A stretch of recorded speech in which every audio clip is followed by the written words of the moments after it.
The session was really early. Okay. So you've been through about 3 of them. Smaller individuals. Awesome. Long time no see. I just saw you recently. How's your day been? Been good, man. Super productive. How about you? Pretty good. Yeah? Ready to see the first draft of the book. I will have it in 2 weeks. You know what? I'm gonna have it in 2 weeks. All right. I'm gonna shoot you Hey, look at those pants. I love it. I love it. How are you doing? Thanks for coming out. Always. Because if something's adopting, it's going to. I'm Lola. Nice to meet you. All right, if you were gonna have that camera there so no one is sitting there, I'm gonna put my jacket. You got my crazy document? What's up? Did you look at that crazy document I sent you? Not yet. I've been swamped. Yeah. Take a look when you get a share. I think it's. Because I feel like I know I didn't give back money if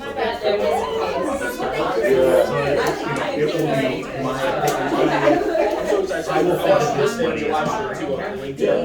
That was sort of pre-sale activities. And then the idea anybody who wants? You want to go over what's wrong with some? Yeah, it's good.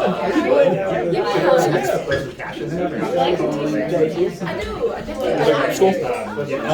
I'm cool with it. I'm not sure who's I'm not sure who's more than me. We should have a chat. I might keep one back just so it's just okay to see it.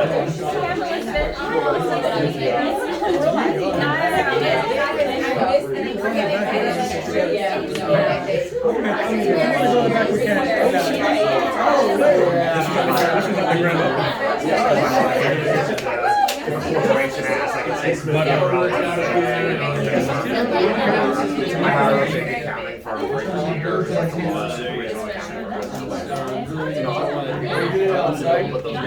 Those names are dude, it was like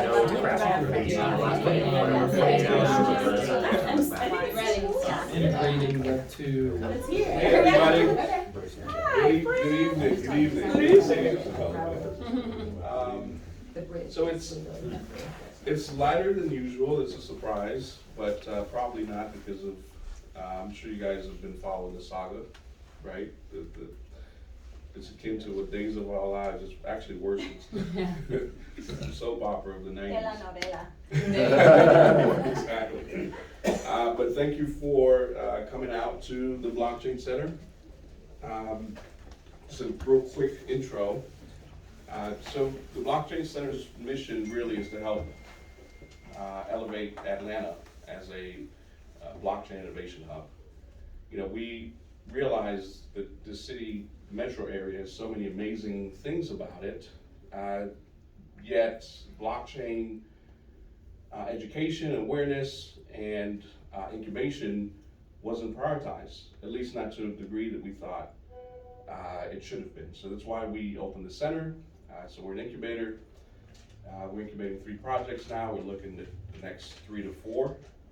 And we're an events and networking center to bring all of these amazing people together that we forced to get out of the house. By the way, that's one thing we found out. Atlanta has so many people in Web3 that's been contributing to this space. They just really haven't been given a consistent reason to get out of the house and network with each other and create these amazing relationships. So that's the purpose of one of the core goals of the center. So thank you guys for coming and supporting us. I'll hand it over to our co-founder, Angela, and let her introduce these amazing speakers tonight. Thank you. Appreciate it. Cut you right off there. No, I'm used to it. Thank you. I'm kidding. Hey, it happens, right? Tonight, I'm thrilled to bring an all-female panel to talk about serving the needs of a decentralized world and lend a different point of view on how we can build a better Web3. So I've got Zenobia Godschalk, Senior Vice President of Communications at Hedera, Alana Whitaker, co-founder of Digital Green Book, and Elizabeth Morrison, Partner Success Lead at Unstoppable Domains. And myself, as Marlon already mentioned, Angela Brasington, co-founder and CMO of Atlanta Blockchain Center. So tonight we're gonna do a little AMA-like format, which means ask me anything. I want to hear from you. I definitely, it's a safe space. I wasn't sure how many women we'd have here tonight. I was hoping for a little bit more, so next time I'd ask that you all bring a woman with you. Yes. But ask us anything, we really do. These ladies came out tonight to have a great discussion, and that's what we're here to do. So, with that said, as a woman that's been going to the crypto conference circuit for a very long time now, I have seen a lot, I've heard a lot, I've seen the people who are attending and the panels that are in discussion, but glaringly obvious, what I've noticed is who's not attending, is who's not there, what panel discussions are not being had. So with that, I think I want to jump into our first question and talk about whether or not we think financial inclusion is realistic with Bitcoin when the first iterations cost $100 a transaction or so. But before we do, what does it mean to be inclusive? I think about diversity, catering to a broad audience, the needs of a broad audience, and accessibility, removing barriers to serve more needs of more people. So is financial inclusion realistic with Bitcoin? Ladies, you want to take it off? So I'm gonna probably have a slightly different approach because I would expand that to say, is it realistic with cryptocurrency? In general. And potentially set aside Bitcoin, because when you have established something where the cost per transaction is, you know, the mathematics behind it, right? It is designed to be a scarce resource. It is designed to require you to go through computation to get to an answer. So it will likely never be that resource that allows for financial inclusion. But that doesn't mean that other kinds of cryptocurrencies cannot be. And I'll pause there before diving in maybe a little more. I think yes. What I personally experienced over the last 4 years, especially with how seamless you could buy it on Cash App, or how seamless you could go to other on-ramps and get involved inside the cryptocurrency space, they made the barrier to entry far more accessible when it was on a platform where everyone felt like they had access. Now you can hop on Cash App now and send somebody $5 of Bitcoin, even now. Even with the market being as low as it is, even with fear being at an all-time high. I think yes, the more people that believe in something, it gives it more validity. That's with any form of fiat, any form of money, anything really.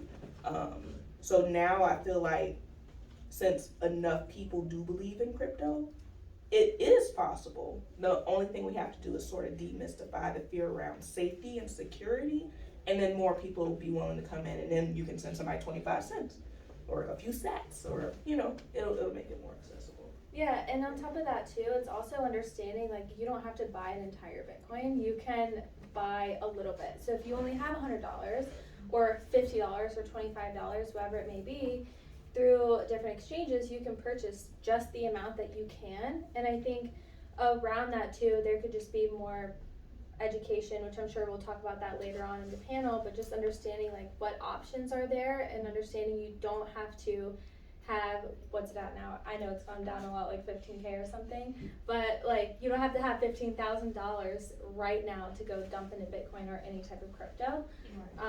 Whatever budget you have or, you know, financial, what's available to you, then yeah, I think that does make it more accessible. I think the challenge with Bitcoin in and of itself is the cost per transaction. So even if you are not buying an entire Bitcoin, you are spending a significant amount as a percentage of the transaction, right? But when you can get the cost per transaction down to a fraction of a penny, then you start to think about things like financial inclusion on a much larger global scale. So you start to think about things like international remittances, and you start to think about things like, I don't know how many of you in this room, but I remember my mom taking cash, putting it in an envelope and mailing it, you know, fingers crossed, to our family in Malaysia, right? Because the cost of sending a MoneyGram or a wire transfer was $30. So to send $300 or $600 and have a $30 fee on that as a percentage of what you're trying to send is not realistic. That's the same thing we're dealing with Bitcoin today, right? But as you get into the ability to do microtransactions, you will have the ability to say, great, I can now do international remittances and they cost a fraction of a penny.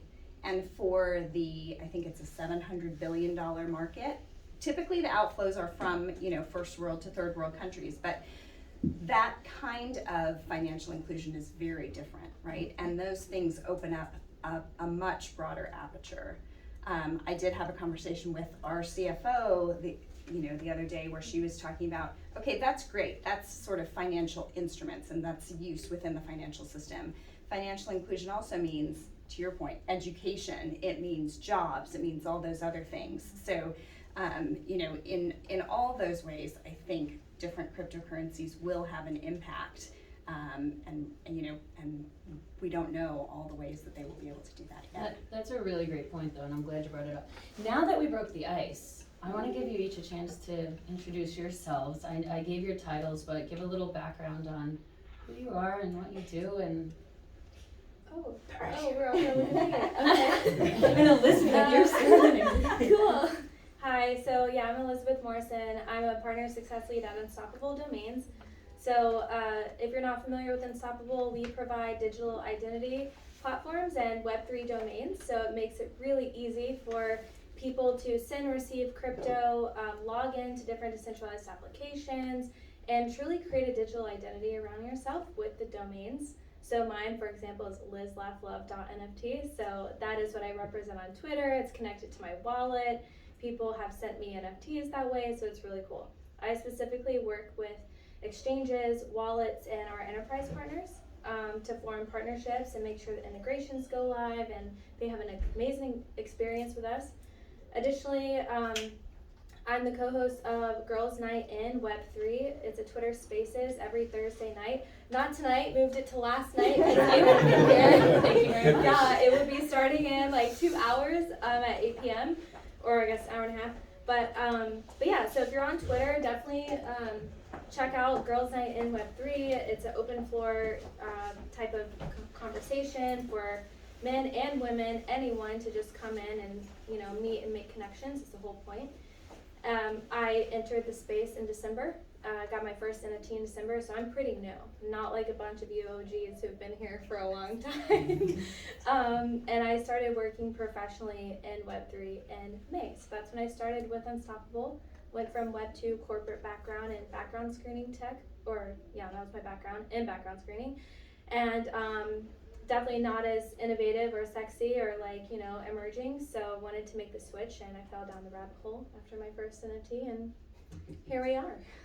But necessary. Correct. Unsexy and necessary. Yes. Alana Whitaker. I am a retired ICU nurse. I did that for 13 years. I've even worked here at Emory St. Joseph's, amazing hospital. Sort of transitioned into Web3 and tech on accident.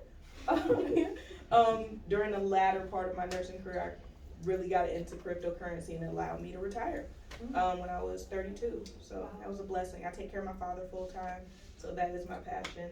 So now I teach small cohorts of women, children, and elderly how to onboard safely into the Web3 space, safely. And I go to a lot of Web 2 and Web3 conferences, just trying to educate myself on what's going on in the ecosystem. In addition to that, I partnered with my co-founder, Jalecia, and we own Digital Green Book. We do a lot of things at Digital Green Book. In addition to educating people, we host events. I have one coming up in March, which will be a hackathon at Miami-Dade College. We spend a lot of time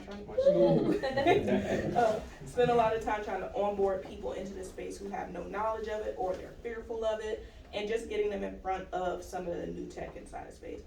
I'm not super technical, but I'm rapidly increasing my skills inside of space, so I'm honored to be here.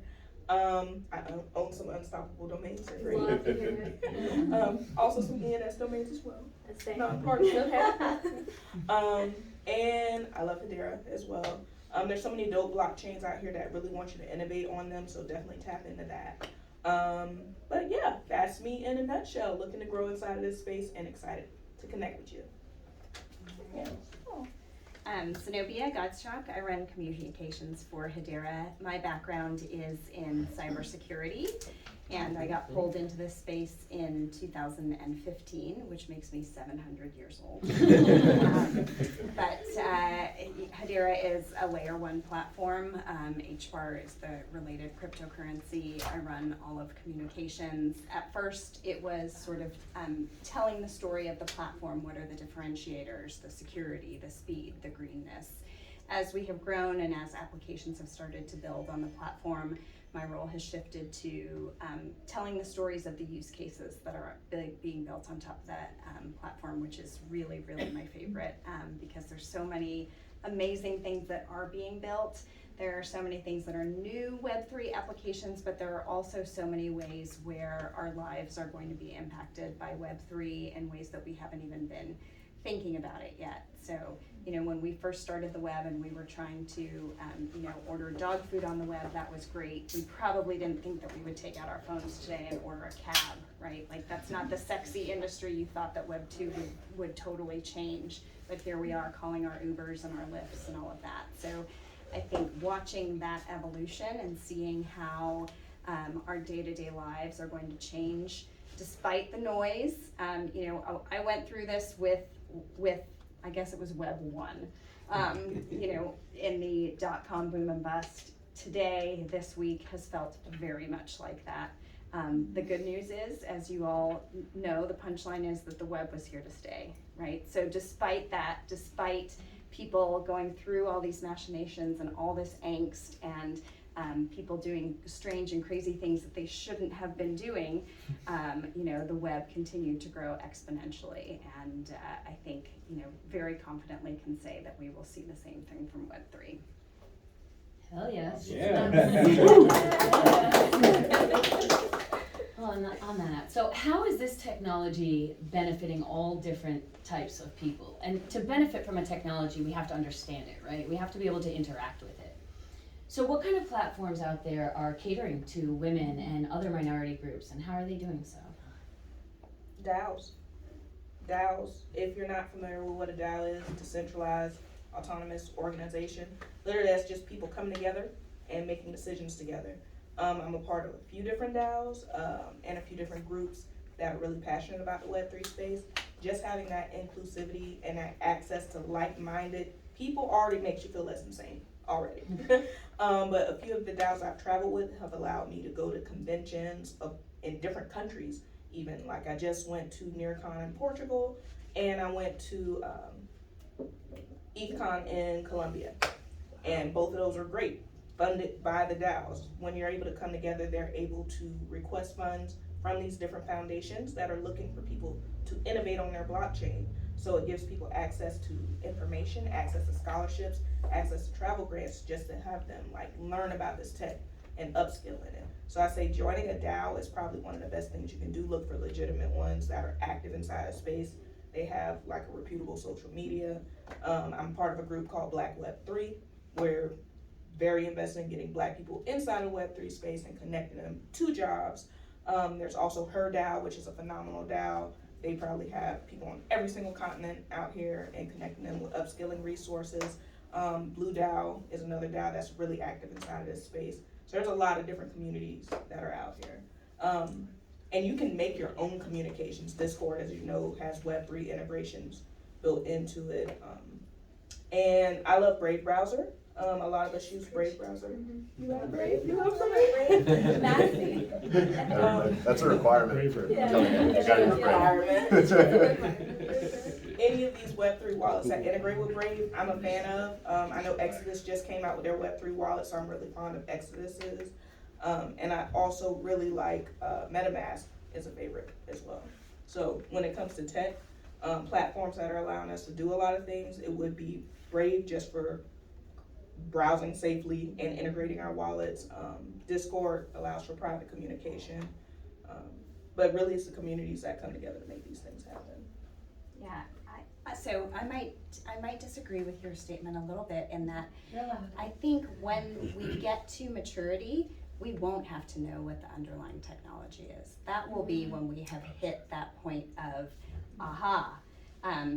so, you know, we talked a little bit about financial inclusion, but I think the fact that you will be able to do fractional ownership of assets that in the past have really been limited to certain classes of investors, like real estate, commercial real estate, right? If you can tokenize that and you can have fractional ownership of commercial real estate, that is much more inclusive.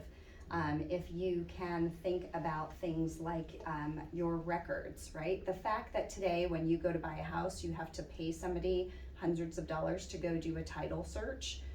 Why don't title records live on a public ledger? That's a no-brainer, right? You should be able to make, you know, the cost of purchasing a home or a property so much more affordable because it's a simple lookup on a ledger that costs 25 cents, not $200 to the title broker. When you think about healthcare is another area where I think actually during the pandemic, you saw people say, we're going to sort of set aside some of these previous rules and these previous things that we had to do, and now we're going to sort of innovate in this area. I think healthcare and identity is a really interesting area where you're gonna get to control who sees what kinds of medical records, right? Perhaps you participated in a COVID study when you were under the age of 12. Should everybody in your, you know, when you're an adult trying to get insurance have access to that? Maybe not. Maybe you don't want everybody to have access to those kinds of things. So being able to control your medical records. I don't need to know anything about how the underlying infrastructure works, but I need to be able to say, yep, you get to see that and you don't get to see that, and I control my information. So for me, those are when we actually abstract all of that away, and when, you know, my mom can say, great, like I did this, and not have to know what that underlying infrastructure is. That's when I think we'll have made it. Hiding the complexity Yes. of blockchain. Yeah. Yeah, I think that'll be really important. We're starting to see a little bit of that, maybe not enough. There's actually somebody in our community that's doing something very cool with that too, where you don't even know you can, in a Web2 like way, click a button and you have a wallet. Yeah.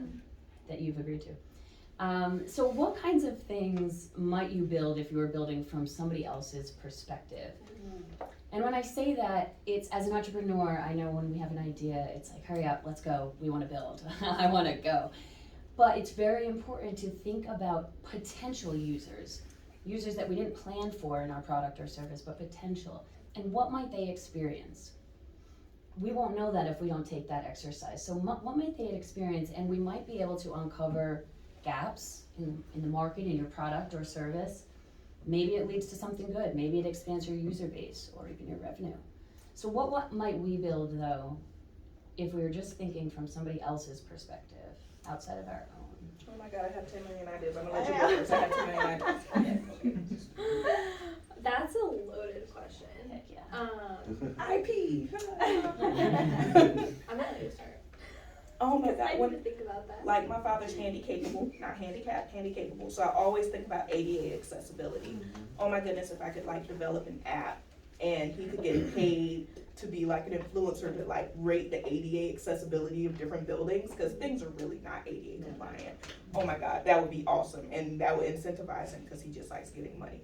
Oh my God, or even like when I look at phones and how adaptable they are, like if I could look at my phone and it could just, the way you can look at your phone, it makes a Bitmoji of you. What if you looked at it and it's like, oh, due to your hair color and your hair texture, here's the next 6 closest beauticians that can handle your hair. Like, these are the things I think about at 3 in the morning. Like, there's so many different ideas. Like, if I had $10 billion, I would make everything right now. But there's so many things, like anything that can make your life easier can literally be an app on Web3 right now.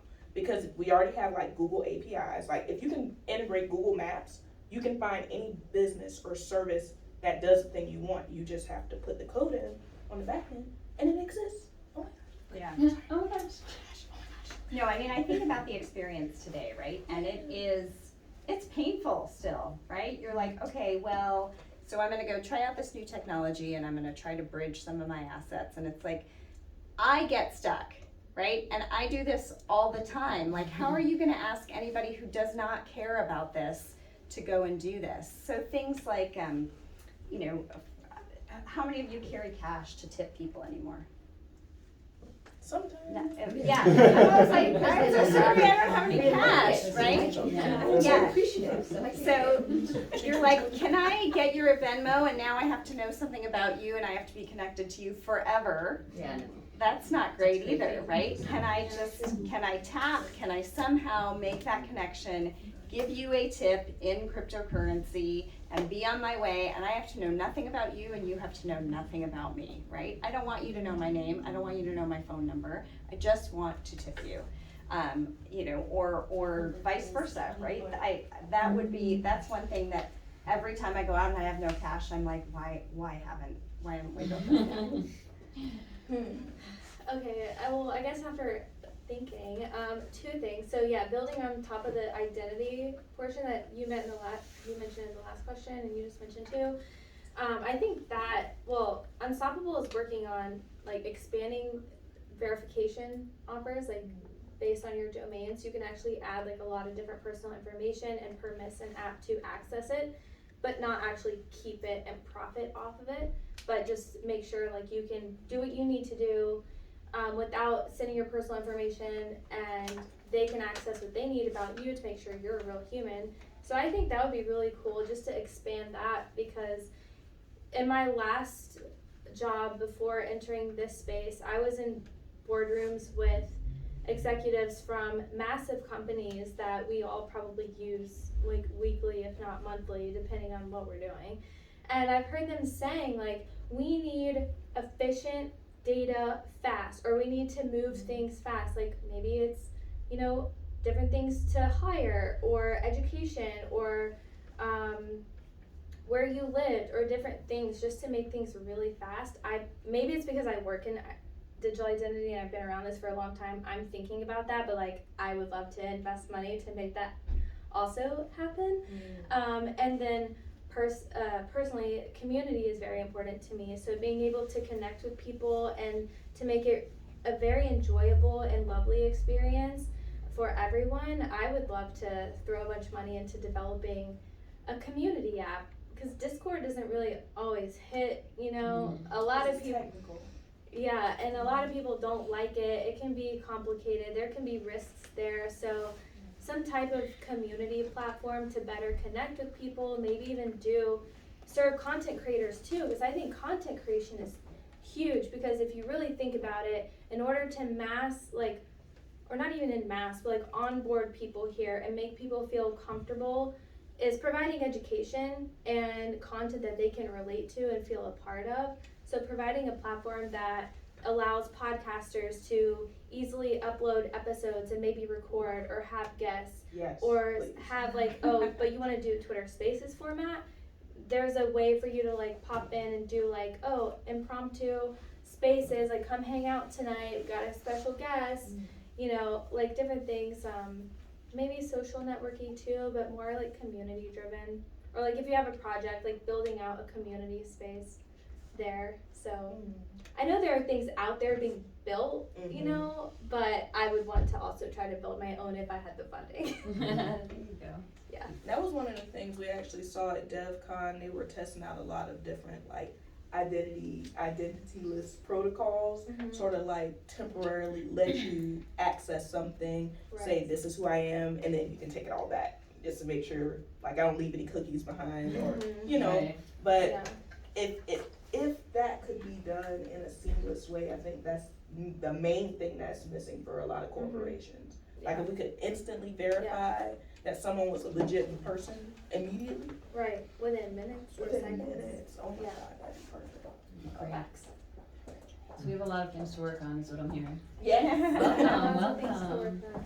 No, that's good. And so speaking of what you said, Elizabeth, you were talking about a content platform or a social. I always think You wanna about build one for me? Yes, you want to do it? All right, we'll get started. Let's all build one. What do you ladies think is missing or broken in Web 2 that we could do better in Web 3? And I'm going to use Instagram as a little tiny example. Instagram started as a great idea, but it quickly became this platform where we had to be our best versions of ourselves at all of the time. And the influencers are great, and we're just the little people because they're always the best. But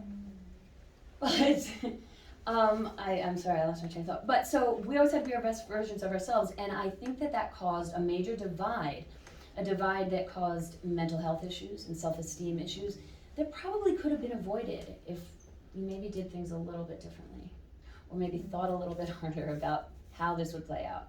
So what do you ladies think is broken, missing, different in Web 2 that we can do better in Web 3? It can be done better in Web 3, even if it's not us doing it. So I think the web was built by dreamers and creators who did not think that it would be used for evil. And sadly, we have to probably approach Web3 with the benefit of that hindsight and saying anything that can be hacked will, right? Anything that can be used for evil will. And so we have to build into our infrastructure sort of, there will be a reversion to the mean if we don't, right? There will be even things like governance. There will be a reversion to governance by a small group of people if we don't build into the infrastructure forced decentralization. Again, if we don't build into the infrastructure forced ways to obfuscate identity or to secure identity, then those things will be compromised. So, for a long time I worked for Mark Andreessen, and he always used to say, we've made a lot of dumb mistakes, let's make new mistakes, right? So we know that anything that can be compromised will be compromised, whether that is socially, like things like Instagram, what are our worst selves who will use this, or whether that is, any vulnerability or, anything that can be compromised from the security side. I think we have to build our systems with that in mind. We can't, we can have the sort of hope and the utopia that we're going towards, but we have to build it with the very realistic understanding that we have to think about every scenario because somebody will find a way to exploit any weakness. You're literally asking like a heavy moral question, which needs to be, it needs to be considered right now. Like, I like how you put that. We know what our best selves could do, but we also know what our worst selves have done. So it's like, how do you build a checks and balances into a decentralized thought concept and trust humans enough to do the right thing at all times on their own free will and volition? That is a big undertaking. That's why I do like DAOs in a way, because it is the thought of people coming together to do the most amount of good. I'm a utilitarian. The most amount of good for the most amount of people. But that thought is also, okay, what if a lot of bad actors gather together, form a DAO, and then... Well, look at NFT marketplaces, right? Okay, in an ideal world, creators are paid royalties and everybody is willing to pay that royalty when they buy an NFT. Yeah. If it's not built into the code, it turns out what percentage of people are actually willing to pay those royalties. Exactly. It's not happening, Yeah. right? So unless you build it into the foundation, unless you build computational trust into all of these systems, our worst selves win out. That is sort of why I do love Bitcoin so much, because a lot of those inflationary issues were honestly thought of, not to go back to the Bitcoin thing, but so it's funny you mentioned Instagram, because you see they just added the Web3 component of it. So I've been educating a lot of people. If you're going to connect your Web3 wallet to Instagram, which is a centralized platform, please use a brand new clean wallet that's not connected to anything else that you own if you're going to explore and click. That's that. But now, then it goes back to a popularity contest. Oh God, this is hard. Okay. Thoughts? I was gonna go along the lines of that. So like on Instagram, like the algorithms that are there, it's like they promote a certain type of person, or a certain type of person or creator is on your explore page. And I think that we have an opportunity just to like highlight a bunch of, broader scopes of individuals. And I'm also very pro creator royalties. That's a whole ethos of Web3 is ownership, and I also am a strong believer that people deserve to be compensated for what they create as well. I don't think earning money from what you do is bad. So I I do think there should be something for the artists and also anyone who's creating content too in a fair way. But yeah, I kind of lost my thought. But yeah, the popularity contest, like the algorithms kind of manipulating your how you feel, and that going back to mental health too. Like, you ever get on Instagram and you're seeing posts of these people living these lavish lives, traveling all over the world, like they look a certain way, looks like they probably have a lot of money, like they have no worries in the world. It can make you have that sense of comparison. You're comparing yourselves to strangers on the internet. Right. But like, what value are they actually like adding, you know? So it's kind of interesting to think about that. Can I So- add something? Yes, please. Yeah. Sorry, not to, because I've actually thought about this issue a lot myself, and I actually have a background where there was a time when I actually was very involved in community and leading groups and organizing those things.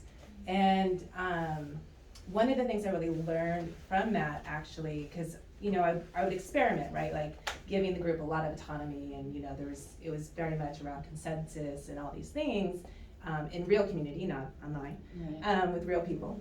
But what could happen is, much like with social media, right? That it kind of can get away from you if you're not actually holding space, if you're not really holding a clear space. And one of the things that really comes to mind to me is give people something to do, like a problem to solve, or like a purpose, right? We all need purpose. And when you have that focus, then it makes it easier, I think, to keep people, you know what I mean, with that vision in mind, working towards a common goal. And I think in these platforms, it could be very easy to find a common purpose to have people working towards. And I think when you do that, it helps with some of these other issues where people kind of get lost. Well said. Great. And it's almost like creating communities within where you're working toward a common goal. You don't have to be in the same one as me or you as the other, but we don't have to put each other down for it. There can be other ways of calculating success or whatever, as opposed to it's more so about how far did we get on reaching our goal. Almost like one of those thermometer maps, right? Like, right. And that could be something that we praise each other for, as opposed to how great your outfit is. I don't know. Yeah, right, Just a because thought. we can be contributing really great ideas, and it's like, well, how is this in the big picture, right? Getting us towards that goal, and you can have even different groups working on like their own version of it, but again, towards that common goal, that purpose, or whatever it may be in that platform. In some way, I'm hearing decentralized autonomous organization. Yeah. So, because it's a group, we're working toward a common goal. The only difference is we're a social platform, is what we were talking about. So interesting. So maybe there's a DAO that needs to form the next positive social platform. Like also with Instagram too, like you look at a photo or a reel or a video or whatever, you look at this post, maybe you make a comment or like maybe you keep on scrolling, but what real community actually happens there? Right. Like none, really, unless you're sending memes to your best friend in the middle of the night, like I do. But like that kind of goes back to opportunities in Web3 and my dream community platform I would love to build. But it's like holding space for people and allowing them to contribute versus like looking at a picture of yourself, like living your best life when really is that what your real life looks Right. like? Like I don't know, probably not. But like, but yeah, giving space to people. So I think Twitter Spaces is really nice for that, and well, at least that's how we approach ours. Is like we kind of have open floor, like come up, talk to each other, connect with each other, have conversations, tell us what you're doing, shill us, please, like promote what you're doing, and like feel proud about it, and not like it's a bad thing. And more of that type of acceptance needs to be here, because in Web 2 world it's not. Web 2 it's very like, oh look what I did, like look at my 5-star vacation, but you know that's not actually my life. Like, and then it makes people like, I mean that's awesome, like I love like live your best life. I'm not shaming taking 5-star vacations or whatever. Please do not misinterpret me, because I love those too. but like there's more to connecting with people, and Instagram and Web2 traditional socials are just like not hitting all But of those think about things. like what's the difference between those two, even those two experiences. Mm-hmm. Like a Twitter space, you get to talk and actually interact with the humanity of somebody. Yeah, you can hear a voice, like a What- real person. Yeah, There are but- kids in the background. IG is just visual stimulation. So if we could build like an integrity rating system into the authenticity rating system into IG, like give it more utility instead of it. I mean, I guess that's why people like it for what it is, because if they wanted that human interaction, they would just go to a different platform. So I guess everything serves its purpose, but yes, let's create something that has more humanity, utility in it. Just a question here. Please. You know, where does free will come in? That's what we were saying, like. Free will is free will. You don't have to follow those people on Instagram. You don't even have to be on Instagram. Yep. You don't have to be on Twitter. I've Yeah. never been on I'm Instagram, not on Instagram never either. been on Twitter. I mean, I don't even get on Facebook anymore because of that particular. So, Yeah. you know, you have to govern yourself.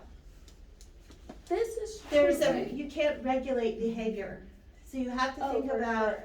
you know, you can create DAOs, you can create communities that people want to participate in.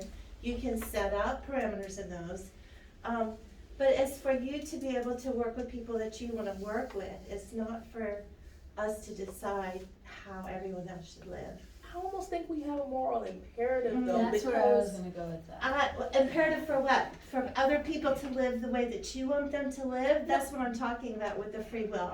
Yeah, People but I have think if you have a different trust for how to preferences build and your own platform, you Yeah. can choose to who you want either to be involved. well, and to either enforce certain things or not, right? Exactly. Or the Okay, DAO but can choose what can I- they can I as ask a a collective want to enforce or Because not. isn't this all leading us now to the whole Twitter debate? I mean, Twitter used to be more, but, well, think about it though, because Twitter is now privately owned and all the rules of how Twitter What do you want to guess? is, degeneracy. all the rules of how Twitter is run and regulated and what free speech means and what the blue check mark means and everything else are changing from one day to the next. And so, you know, what used to be a publicly owned platform with certain sort of, you know, loosely understood rules that we all kind of agreed to is now run by one person who from one day to the next changed what everyone thought they had agreed to and understood, and people are Megalomaniac. running Yes. from, so, but we all kind of had said we didn't like what the old rules were, and maybe it would be a good thing if someone changed them, and now they're being changed and everyone's saying, wait a minute, maybe it wasn't so bad the way it was. That's why it's the moral imperative again, because we're assuming that everyone's in an optimal state and everyone, although we have free will, is going to do the best possible thing, when a lot of people are fighting for their basic Maslow's hierarchy of needs. People don't even know if they have shelter, food, basic necessities. So when you're in a state like that, sometimes you're not going to make the best moral imperative decision that might lead to robbery or other things. And now we're talking about how to build a society and how to protect humanity when free will's on the line. Oh my God. Oh. And also too, like I'm a big fan of like definitely the free will, thinking for yourself, self-governance. If you're not liking something, unfollow. We all have the opportunity to unfollow something that is not serving us. So I am not saying that, you know, promoting a certain type of lifestyle that the algorithm may be throwing in your face is wrong. You can definitely make that choice. I'm all about choice. Even though I am for that, I also find myself falling victim to maybe not feeling included in something or feeling like I'm not part of a community, but I would love to be a part of it. And as a platform, with Instagram specifically, there's not really much of a platform unless maybe you're in a group message or something for community beyond what someone posts. Right. And I definitely post highlights. We all post our highlight reel on social. That's human nature too. We're not gonna post our sob stories online. Right. But it's definitely a reality that no matter how strong-willed you might be or willing to unfollow someone, that we might fall to comparison and you know, being influenced, and yeah, you can unfollow, and I'm not saying they should not post those things, because I do believe people can post whatever they want. That goes back into free will.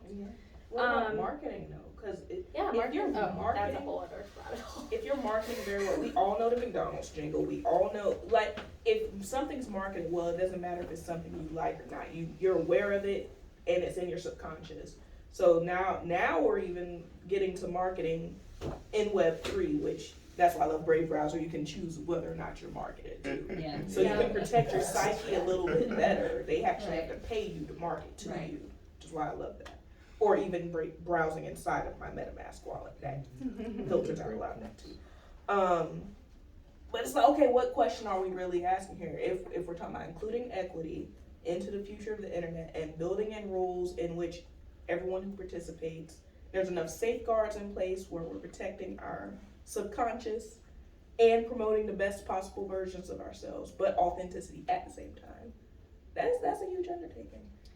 It is, and no platform is perfect. Well, I mean, the internet is one thing, Instagram and Facebook, and I mean, I think those are two totally separate things. Yeah, I mean, building those rules you can just go to Europe. Yeah. I think this is an excellent conversation, very enjoyable, and also, I'm probably a good bit older than y'all. I was part of Web, 1.0, 0.1, we created our homepage in HTML, bought the book, Code HTML in 24 hours, and so glad we're talking about Web3 now. But, talking about following and the artificiality of the Instagram face and the slim, thick body, and, we're none of that. I think it just goes back to the world is screaming for MySpace. It's Tom.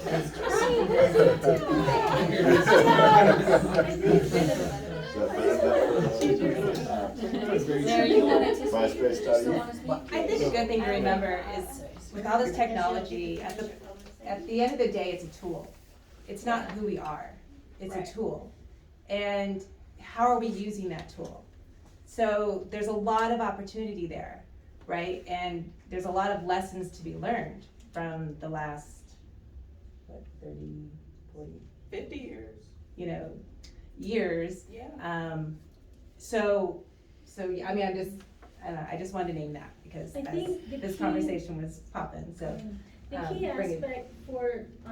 key aspect to make social media work, because there's tremendous value in dynamism and opportunity and connectedness. I think the fatal flaw of what has become Facebook is the sheer liability of me liking or forwarding or responding or belonging when someone knows my real name. That could cost me my job, my marriage, my home. It's such a liability for me to interact under my own name. But what would you do differently if you had anonymity? Would it be good or would it be bad? That's up to me. And whoever's gonna respond, it's their business. If what I see as the promise of Web 3.0, whatever else, is that I get to create my own persona. There are so many aspects to me. And I, with persona ABC, can interact with other entities that resonate with persona ABC.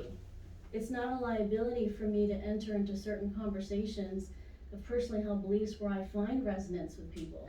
And they don't have to come back and shoot my dog in my backyard. Do you know what I mean? You have the freedom and the courage and the sociability and the complete safety. And I think we're missing the safety aspect on Facebook. People are losing their jobs. Yeah, that's exactly right. Losing their jobs, their People are careers, losing jobs or their being, businesses. yeah.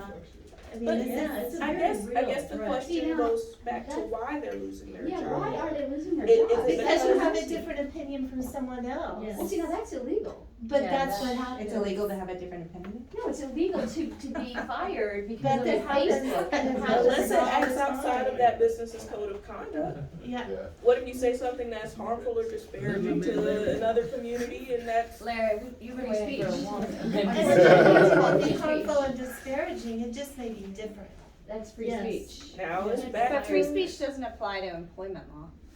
But it does, It does because apply to because employment employers law. will go It and does. look at your social And media. right, profile. so, but my point being, free speech is Depending on not what jurisdiction you're protected, in, right? It's you- not your protected. employer You're- is you have an actually at-will forbidden Yeah, from it's employment. subjective and most are at will. Yeah.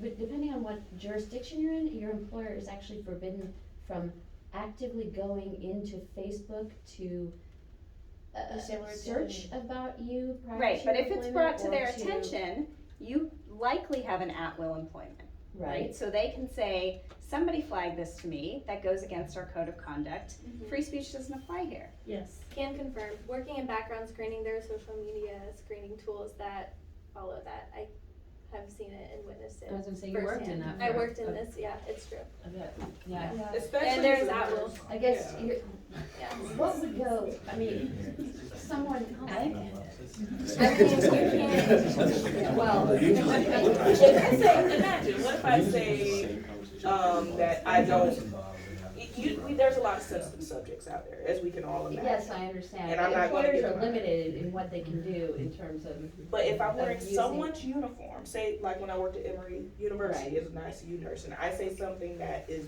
bad for their branding, Right, but I'm an individual person, that can reflect poorly. right, but if you're not wearing Emory's uniform and you're in Is your it on my private profile? life.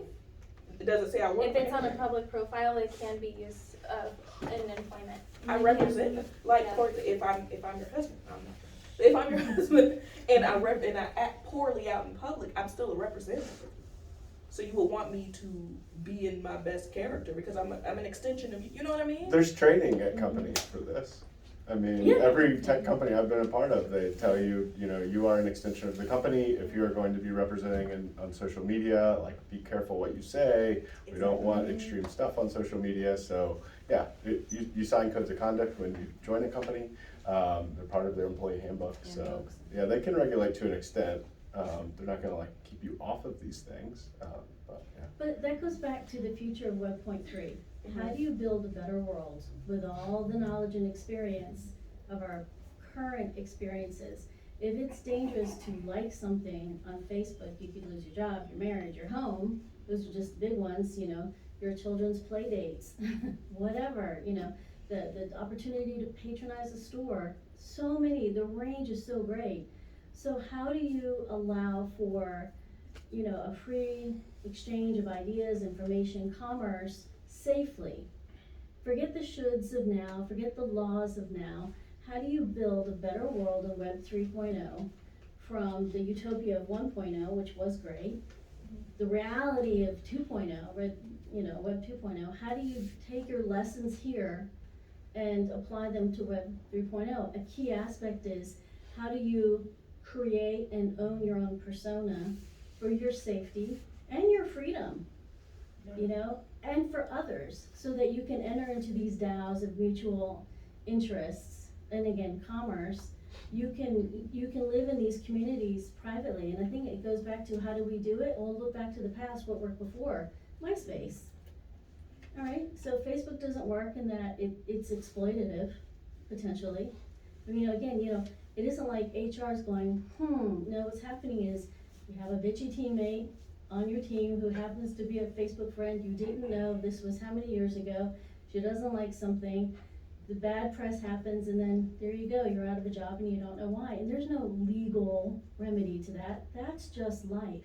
So how do you factor in these real life experiences, pleasant, positive, to make Web 3.0 just a better experience?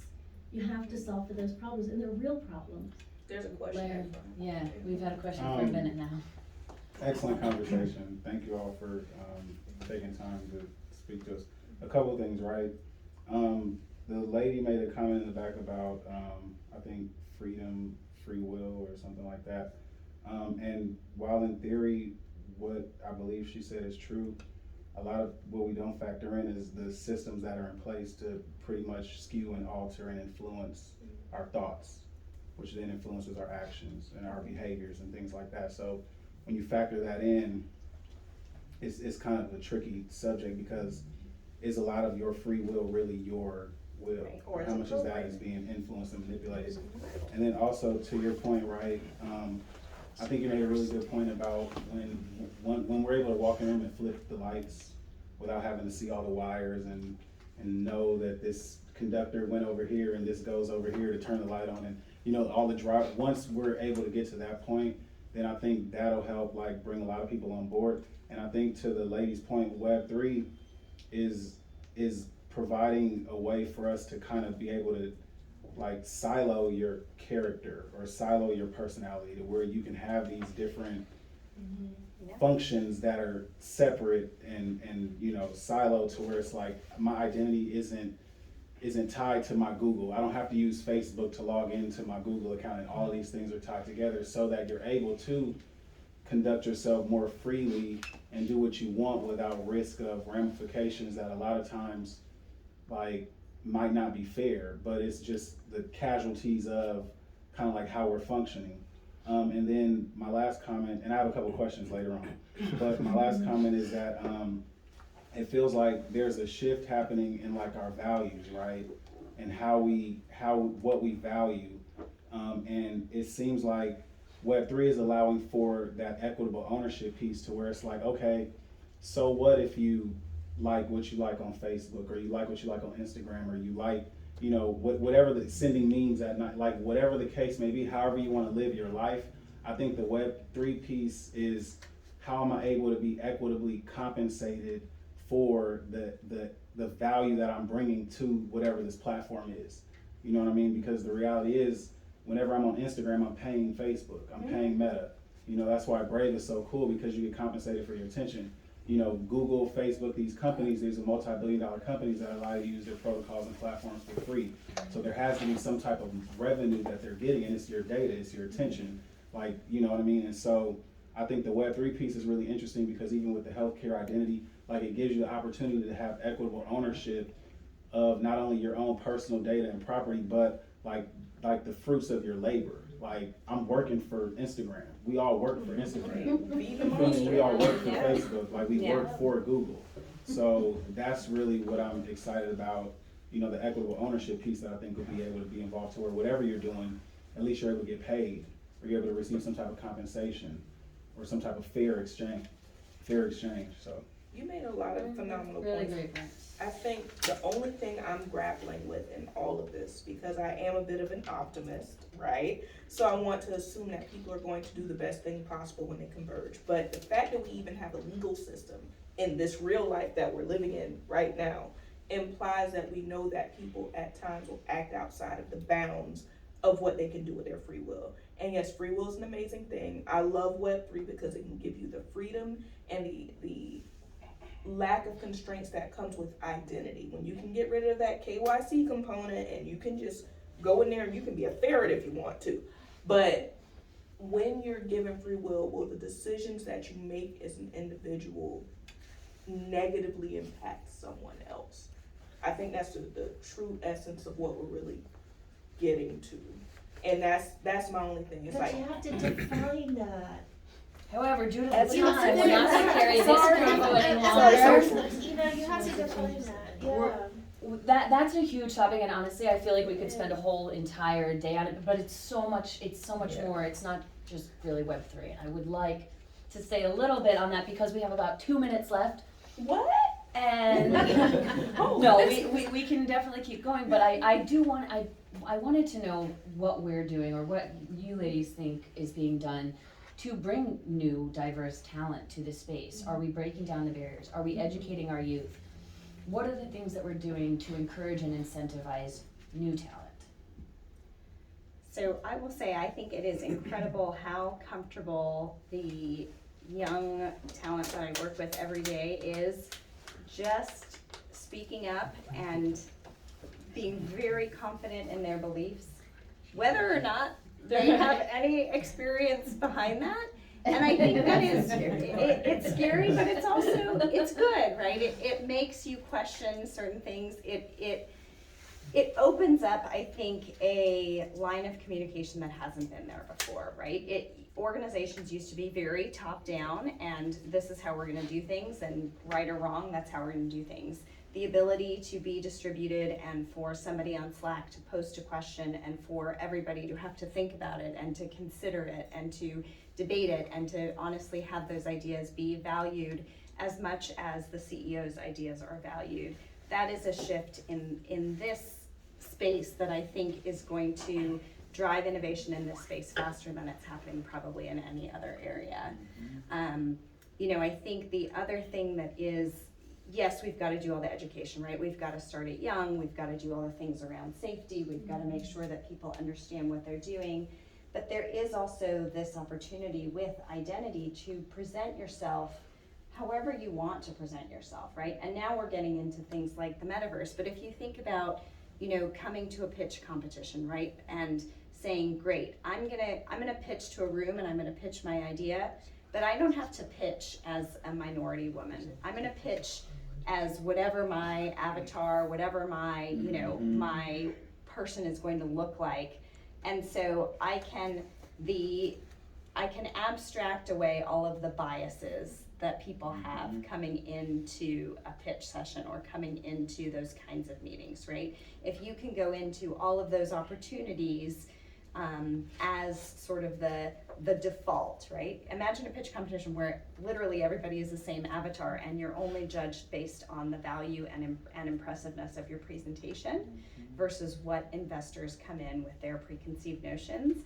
I think that's also a really powerful way to get other voices, young, old, different, into this space. I love that. I think maybe we're gonna rework our pitch fest. You can do it in Yolanda's. Yes. Yeah. Well, I want to give a shout out to Zach French over here. He brought his son to Web3 ATL over the weekend, and I think that's Next generation. Let's go. Yeah, so if you, just pass along this education or something, no matter how young a child might be, just enlightening them on what's happening, I think that's really commendable. So that's awesome, Zach, that you did that. Don't turn around and look at him. My son is in the other room because he said he would watch. He's been there, faces at us the whole time, and I'm trying hard not to. Yeah, and Zach's the Have you host seen of, He's been making faces, and I'm like, I love you, come on in. Yeah. Is he taking on mentees at all? He's mentoring us. Oh. Yeah. And Zach's the host of Web3 with Me podcast, so go check that out too. He's awesome. Thank you. Yeah. One thing that, of course, I'm very close to this, Unstoppable Domains. We have a platform called Unstoppable WOW 3, which is Women of Web3. And that's an initiative that was started earlier this year on International Women's Day in March. We had a 24-hour Twitter Spaces with different speakers every single hour highlighting women in Web3. And companies are welcome to be a part of this initiative. Individuals are as well. What we do is we provide different events, speaking opportunities for professionals in the space, opportunities just to be involved and connect and network for individuals. And we also have different learning tracks. Most recently, we have an initiative for onboarding more Latinas into Web3. And so what we're doing is we're providing $25 million worth of Web3 domains to Latinas.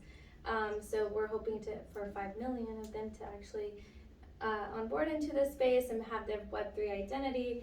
And we also now have education tracks that have been translated into Spanish to actually reach them and to be in their language.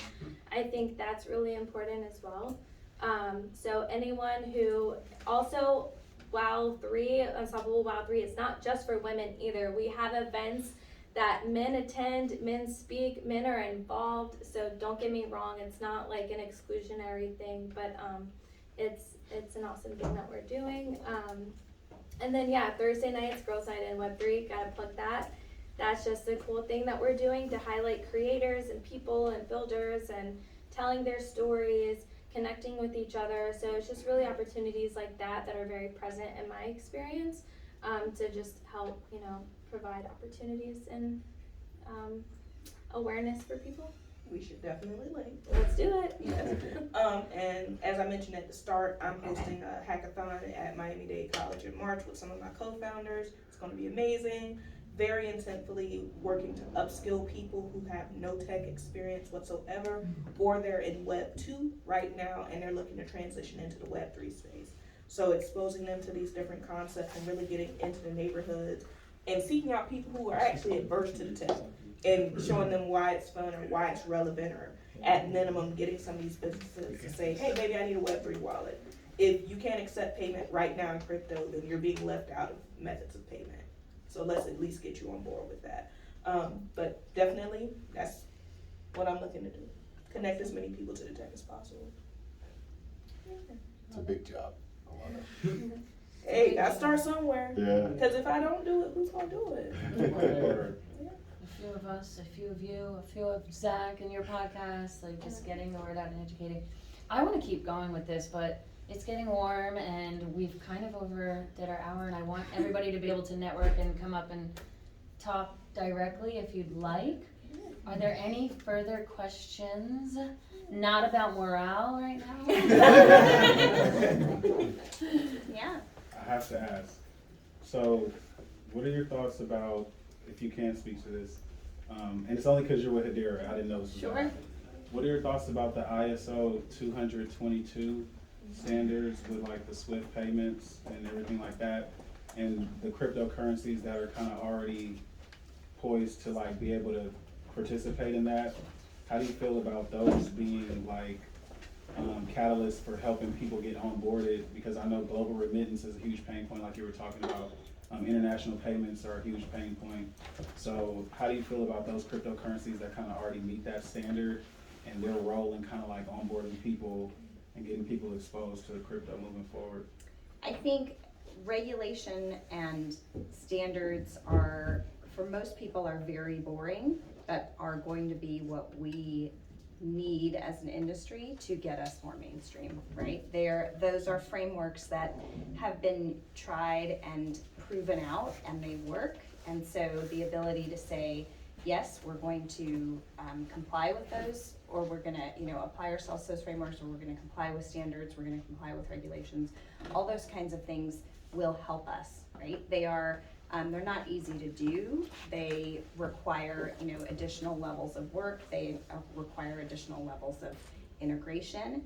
But if we really want to go from niche and what 15% of people sort of owning and using these products to really being kind of a foundational layer of our financial systems, our computing systems, all those kinds of things, we're gonna have to tie into, ISO, to SOC 2, to all of those different types of standards that are already existing today, because they're there for a reason, right? They've been there because people have thoughtfully gone through and said, what does it take to use things at scale? Thank you. All right. Do you ladies want to leave with any last thoughts for our very awesome audience? Last thoughts? I love how you all look at me. What's your Twitter? Have everybody Like follow the your mic Twitter if drop nothing moment. else. Well, I would just say, because we are an all-women panel and women in Web3 is very important, as a woman, obviously, I take that very sincerely and hope to amplify women as much as possible. But just whenever there are opportunities for being inclusive with women in the space, providing speaking opportunities, if you're writing educational pieces, typically it's using male references like his wallet, let's switch it, her wallet, her investments, different language shifts like this, thinking of women to be on podcast or to be speaking. Thank you, Angela, so much for providing this all-women panel. It's awesome. And yeah, just, those are some ways to be inclusive of women, because it can be intimidating for women who want to enter Web3 to think like they're not a tech bro, they're not super experienced in tech, they're not engineers, they're not developers. They might be in marketing, they might be in customer success or sales or different industries traditionally, but there's a space for us, and there's a space to use our skill sets in Web3, and so just, you know, having a conscious mindset of like where you can include women and make them feel comfortable, that's my soapbox, because that's really important. I like that. And like I said at the start, just bring another woman or a woman with you when you come out at night, or I mean, when you go out and to anything, to these events. And I think similarly in the security space, we have a great number of champions who, anytime they are on, you know, I recognize this is an all-women female panel, but anytime they are on what we call a manel, right, where you're like, no diversity in this panel, you know, there are so many ways to be an ally, right? Say, I'd be happy to be that. I'd be happy to be on that panel as long as there is diversity on that panel. And a lot of times the organizers, it just hasn't occurred to them. So, you know, being able to sort of help them recognize that. And there's a ton of women who, you know, have been in the space a long time and who are, you know, very well spoken and can share those things, you know, and so any way that you can support that is certainly appreciated. I do think it's also, you know, important that there is opportunity in seeing things from different perspectives, right? When we, I'm gonna go back to security. When we went to Israel, our tour guide, Israel has these checkpoints, right? Where you have to go through sort of the military checkpoints. And our tour guide said, do you notice that all of the women, the people manning the checkpoints with their, you know, AK-47s are all women? And he said, do you know why? And, you know, my husband and my father and all the men in our group were like, oh, no, I don't know why. And my mother said, because we pay more attention to detail, right? So they are looking at these cars, they're trying to notice, is something wrong? Is something not right? Does something seem quite off? When you're trying to build systems that are, you know, being used by millions or billions of people, you want to have input from all different walks of life. You want to have a diversity of opinions, because guaranteed you're gonna miss something. Very well said. Yes. My final comment would be, most of these communities, people are looking to do the work. There's people out here looking to upskill people, educate people, onboard people. They just don't have the marketing tools necessary. So you might not be aware of these silent workers out there. So there's always a need for funding, venue spaces, mentors, guidance, all of that. There's always a need. I'm connected to a community of a lot of developers in the Web 2, Web 3 space. So if you're looking to pour into people, I can help you do that. Yeah. And follow me on Instagram. Thank you. Very helpful. Very helpful. You need your handle. What's your handle? Afro Butterfly. One underscore there. Afro Butterfly, one underscore. Ladies, I cannot thank you enough. Thank you. It's been really a fun discussion. We'll do it again sometime and maybe zig and zag a little bit more. But thank you for coming out and spending your time and sharing your insight with our amazing community. And thanks to all of you for coming out. Yes, thank you for the invitation.